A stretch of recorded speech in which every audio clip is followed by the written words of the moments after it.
നഹുഷമോക്ഷം. ബദരിയിൽ നിന്ന് പാണ്ഡവർ വിശാഖയുവത്തിലെത്തി. ഒരു ദിവസം അവർ അവിടെ കാട്ടിൽ വേട്ടയാടുകയായിരുന്നു. പെട്ടെന്ന് വീശിയ കൊടുങ്കാറ്റിൽ ഭീമൻ ഒറ്റപ്പെട്ടു. കാട്ടിൽ അലഞ്ഞു തിരിഞ്ഞ ഭീമനെ ഒരു പെരുമ്പാമ്പ് അതിൻ്റെ വാലുകൊണ്ട് വരിഞ്ഞു ചുറ്റി വിഴുങ്ങാനടുത്തു.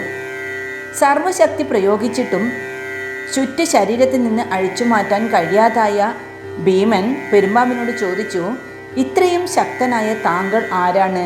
ഭീമന്റെ ചോദ്യത്തിനുത്തരമായി പെരുമ്പാമ്പ് പറഞ്ഞു തുടങ്ങി, ഞാൻ നിന്റെ പൂർവ്വ പിതാമഹനായ നഹുഷനാണ്.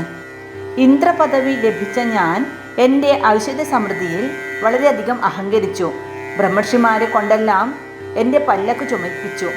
ഒരു ദിവസം എൻ്റെ ചവിട്ടേറ്റ അഗസ്ത്യ മഹർഷി ഞാൻ ഒരു പെരുമ്പാമ്പായി ഭൂമിയിൽ വസിക്കട്ടെ എന്ന് ശപിച്ചു.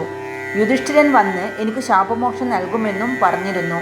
പെരുമ്പാമ്പിൻ്റെ കഥ കേട്ട ഭീമസേനൻ പറഞ്ഞു, ഞാൻ യുധിഷ്ഠിരനല്ല, അദ്ദേഹത്തിൻ്റെ അനുജൻ ഭീമസേനനാണ്.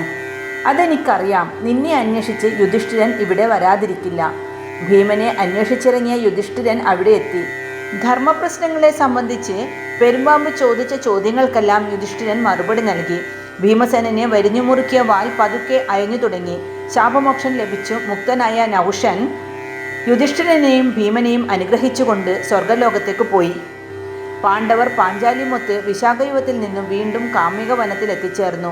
സത്യഭാമ സമേതനായി കൃഷ്ണൻ അവിടെ എത്തി കുറച്ചു ദിവസം അവരോടൊപ്പം താമസിച്ച് ദ്വാരയിലേക്ക് മടങ്ങി.